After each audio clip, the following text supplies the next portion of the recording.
পড়া নন্দননগর, এখানে প্রত্যেকটা বাড়িতে কিন্তু লেখাপড়ার চাষ আছে।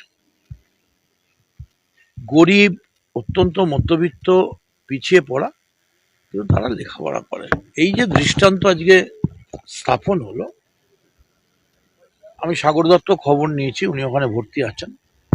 আমি ওনার বাড়িতেও যাব, ওনার পরিবারকেও আমরা বলে আসবো যে নিশ্চিন্তে থাকুন, আমাদের ফোন নাম্বার রাখুন। এবং আমি শুনেছি পুলিশ ইতিমধ্যেই একজনকে গ্রেপ্তার করেছে।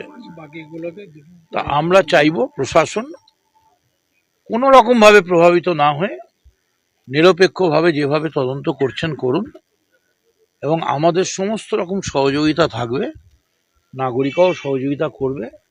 কোনো নাগরিক যদি বিপন্ন মনে করেন, তারা আমাদের যে কোনো কাউন্সিলর বা আমাদের সঙ্গে যোগাযোগ করতে পারেন।